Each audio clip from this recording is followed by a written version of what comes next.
Good morning students. मैं फिर लेके आया हूँ आपका सेकेंड मॉडल पेपर। मैं कहा था ना कि कल मैं एक और मॉडल पेपर लेके आऊँगा। पहला वाला मॉडल पेपर आप सही से पढ़ लीजिएगा। पहला वाला मॉडल पेपर सही से पढ़ लीजिएगा। आज का सेकेंड मॉडल पेपर है। आज का ये सेकेंड मॉडल पेपर है। पेपर एक बार देख लीजिए। पेपर को एक बार देख लीजिए ध्यान से। वीडियो को पॉज करके देखते रहिएगा। वीडियो को पॉज करके देखते रहिएगा। ये आपका फिजिक्स का है और ये आपका केमिस्ट्री का है।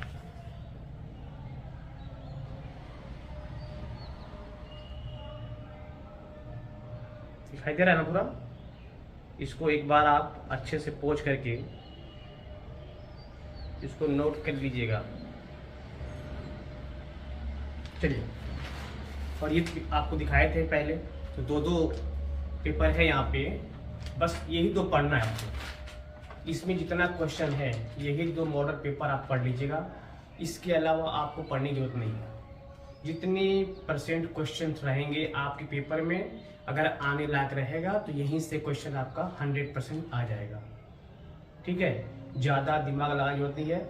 आपको जाके आज टाइम है पूरी रात, कल पूरा दिन टाइम है आपका पूरी रात। बस परसों आपका एग्जाम है, तो अच्छी तरह से एग्जाम पढ़िए और एग्जाम देने जाइए। चलिए, आज के पेपर में कुछ टॉपिक हम डिस्कस कर दे रहे हैं जिस पर क्वेश्चन ज़्यादा बनेंगे। जैसे जो पार्ट्स उसमें मैंने दिया था इसमें मेंशन नहीं किया हुआ है, इसीलिए आपको दोनों को पढ़ना बहुत जरूरी है।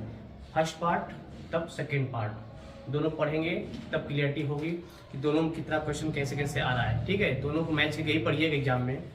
और क्वेश्चन की लेवल आपका वही है। इसमें आपको एक बार पढ़ दे रहे हैं क्या क्या है। लॉन्ग क्वेश्चन पहले पढ़ रहे हैं। देखिए, ऊर्जा के परंपरागत स्रोत क्या है। ठीक है, परंपरागत और गैर परंपरागत स्रोत के बारे में पूछा हुआ है। विद्युत परिपथ में फ्यूज तार का उपयोग क्यों किया जाता है। इलेक्ट्रिक सर्किट में फ्यूज क्यों लगाया जाता है, ये क्वेश्चन पूछा जाएगा आपसे। फ्लेमिंग के बाएं हाथ का नियम पढ़ के जाइएगा। ठीक है, श्रेणी में प्रतिरोधों को किस प्रकार जोड़ा जाता है। श्रेणी क्रम में प्रतिरोधों को किस प्रकार जोड़ा जाता है।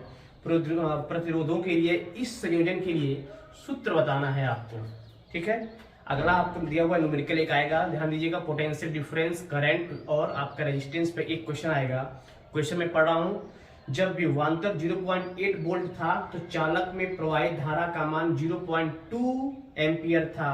चालक का प्रतिरोध ज्ञात कीजिए। तो ऐसे क्वेश्चन को लगाने के लिए हम लगाएंगे ओम्स का नियम, V = IR। ठीक है, आपसे R का मान पूछ रहा है तो R = हो जाएगा V/I। ठीक है, V का मान ऑलरेडी आपको दिया हुआ है 0.8 वोल्ट। 0.8 वोल्ट दिया है और I का मान दिया है 0.2। एक कट जाएगा, 2 4 जा 8 आ जाएगा 4 ओम। क्या आ गया? 4 ओम। तो इस बेस पे आपके क्वेश्चन आएंगे, पढ़ के जाइएगा। विद्युत motor, it is the most important question. विद्युत मोटर और विद्युत जनरेटर, ये फर्स्ट वाले पेपर में दिया हूँ और इसमें भी मेंशन किया हूँ। विद्युत मोटर और विद्युत जनरेटर 100% है कि इनमें से क्वेश्चन आएगा। मैं बार बार कह रहा हूँ, इसको पढ़ के जाइएगा आप लोग कि विद्युत मोटर का काम क्या है, इसका प्रिंसिपल क्या है, इसकी कार्यविधि क्या है, इसकी संरचना क्या है, कैसे वर्क करता है। ठीक है, इलेक्ट्रिकल एनर्जी को मैकेनिकल एनर्जी में, कौन मैकेनिकल एनर्जी को इलेक्ट्रिकल में प्रोवाइड करता है, ये एक बार अच्छी तरह से देख लीजिएगा। मोटर का काम ही होता है ना विद्युत ऊर्जा को यांत्रिक ऊर्जा में बदलना, और जनरेटर काम क्या होता है, यांत्रिक ऊर्जा को विद्युत ऊर्जा में बदलना। ठीक है, तो इसको आप पढ़ लीजिएगा। फिर आपसे पूछा जाएगा आवर्धन से क्या समझते हैं। मैग्निफिकेशन के बारे में पूछ रहा है। M = I/U = -V/U पढ़े होंगे, इसमें लाइट वाले में दिया होगा, पढ़ लीजिएगा। एक क्वेश्चन आएगा आपके उत्तल दर्पण से। दर्पण के लिए आपको U का मान दे देगा, V का मान दे देगा, F का मान पूछ लेगा, या F का मान दे देगा, U का मान दे देगा, V का मान पूछ लेगा। और एक बात क्लियर कीजिएगा, कि ये क्वेश्चन लगाते समय ये देख लीजिएगा कि क्या सभी के सभी क्वांटिटी सेम है, मतलब एक ही सेंटीमीटर में है या मीटर में है, और दूसरी बात कि u की वैल्यू निगेटिव कब होगा कब पॉजिटिव होगा, ये भी क्या कीजिएगा। तो उत्तल दर्पण या अवतल दर्पण हो, हमेशा u क्या होगा, निगेटिव होगा। बात समझ में आई? उत्तल दर्पण हो चाहे अवतल दर्पण हो, वहां पे u क्या होगा, निगेटिव होगा। ये भी क्वेश्चन आप पढ़ लीजिएगा। फिर पूछा जाएगा आपसे क्वेश्चन, तांबे के एक तार से होकर कितना इलेक्ट्रॉन 5.08 इंटू 10⁻18 मुक्त इलेक्ट्रॉन प्रति सेकेंड प्रवाहित होती है, चालक में धारा का मान ज्ञात कीजिए। धारा का फार्मूला होता है, आप लोग पढ़े होंगे, धारा का फार्मूला I इक्वल टू पढ़े होंगे Q/T, ये करेंट, और Q इक्वल टू आपने पढ़ा होगा NE/T।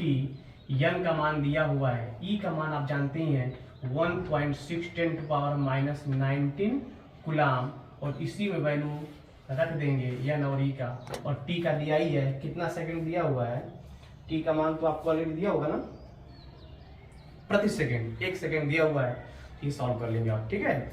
फैराडे के विद्युत चुंबकीय प्रेरण नियम, फैराडे का नियम पढ़ लीजिएगा, ठीक है। फैराडे के दो नियम है, इसको पढ़ लीजिएगा।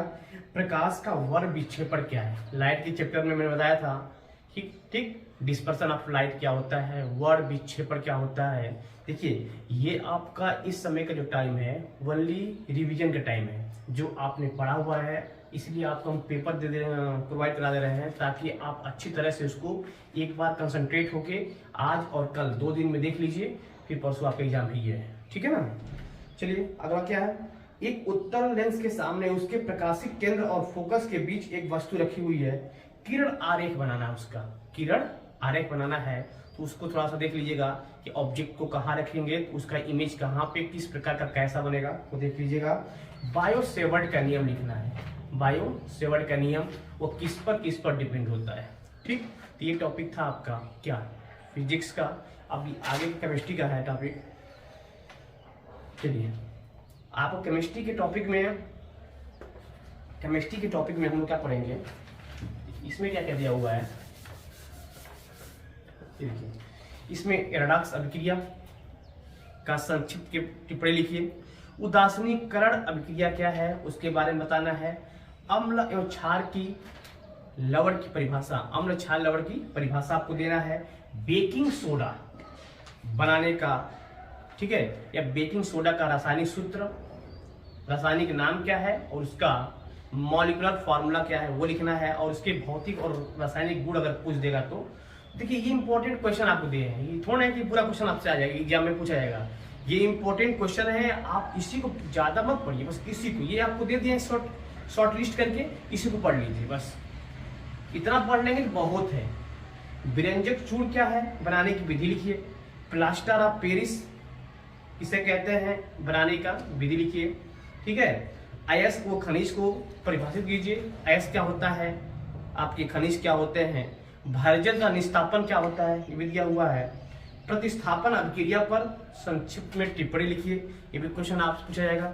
निर्जलीकरण, सीमित अभिक्रिया और किप्सन अभिक्रिया के बारे में आपको बताना है, ठीक। इसमें आपको मेंडले की आवर्त सारणी क्या है, आवर्त नियम क्या है, दीर्घाकार आवर्त सारणी की 4 विशेषताएं लिखिए। ये क्वेश्चन आपके केमिस्ट्री के पूछा जाएगा, जो केमिस्ट्री पर डिपेंड है। पीरियोडिक टेबल से क्वेश्चन पूछे जाएंगे। विकर्ण संबंध क्या होता है, आवर्त नियम क्या होता है, दीर्घावर्त सारणी क्या होती है, ठीक है। मेंडलीव की आवर्त सारणी क्या होती है, मोजले ने क्या दिया था, डुबराइन का आपका डुबराइन के बारे में पूछ देगा, न्यूलैंड्स के बारे में पूछ देगा। तो ये सब आप एक बार देख लीजिएगा। देखिए ये तभी पॉसिबल है जब पहले से आप क्लास करके पढ़े होंगे, सही से पढ़े होंगे, तभी पॉसिबल है, ठीक है। हम लोग तो ये क्वेश्चन प्रोवाइड क्यों करा रहे हैं, क्वेश्चन प्रोवाइड करा रहे हैं कि आपको बहुत ज्यादा ढूंढना ना पड़े। ये सिंपल सा है, 10-20 क्वेश्चन है, बस इसी को आप पढ़ ले, बस एग्जाम में 100% है कि हाँ यहाँ से क्वेश्चन आप निकाल लेंगे। देखिए बायोलॉजी के क्वेश्चन कुछ है, जैसे आपसे पूछेगा रुधिर और लसिका में क्या अंतर है। रुधिर बायो के क्वेश्चन है, रुधिर और लसिका, ठीक है।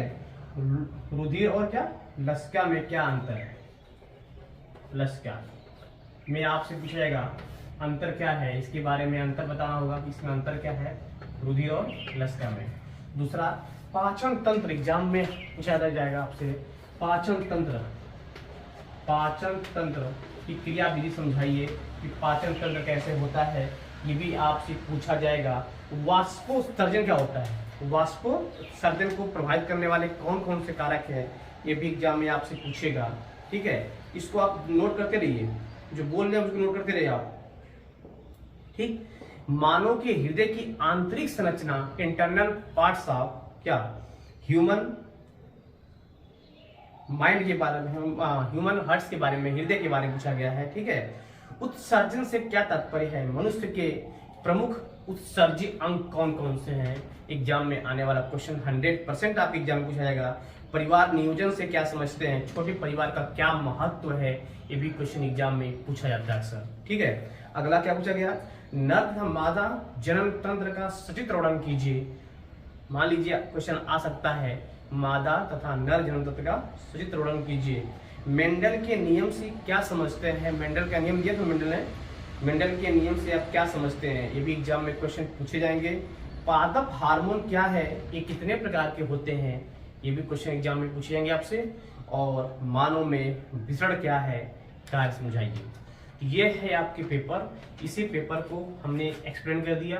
ठीक, क्या क्या कैसे आएंगे, आपके किस किस पार्ट में आएंगे। खंड क में आपके एक पार्ट फिजिक्स का रहेगा, एक पार्ट आपका केमिस्ट्री का रहेगा, और एक पार्ट आपका क्या रहेगा, बायो का रहेगा। ठीक है ना। ठीक, अब ये तो हो गया आपका फिजिक्स का, केमिस्ट्री का और क्या, बायो का। देखिए दो ही चैप्टर दिया हुआ है, बस दो ही। ये देखिए, इसी में पूरा आपका 70 नंबर समाहित है, 70 नंबर इसी में आपका समाहित है। आपको बस यही पढ़ लेना है, उसके बाद नंबर आपके हाथों में रहेगा। आप एकदम जी जान लगा दीजिए अपने एग्जाम के लिए, आप पढ़िए 100%। 2 दिन बस समय है, आज और कल, परसों एवं जाके क्या करना है, पेपर देख के पूरा पेपर को फाड़ ही देना है, ऐसा हो जाए। ठीक है, तो करके आइएगा। और एक बात और सुनिए, मैं एक नया बैच स्टार्ट करने वाला हूँ। जिन बच्चों को 11th का 12th का अगर फिजिक्स पढ़ना हो, ठीक, तो 1 मार्च से मैं स्टार्ट कर रहा हूँ सीबीएसई बोर्ड का, यूपी बोर्ड का एक नया बैच 9 to 12। उसमें आपको फिजिक्स, अगर आप 11th 12th में हैं तो उसमें फिजिक्स और मैथ दोनों पढ़ाया जाएगा। ठीक है, और ये 9, 10th, 11, 12 ये मैथ और फिजिक्स का टोटल, और 9 to 10 तक पूरी साइंस चलेगा और पूरा मैथ चलेगा। तो एक काम करिएगा कि आप अगर चैनल पर नए हैं, चैनल को सब्सक्राइब कर लीजिएगा।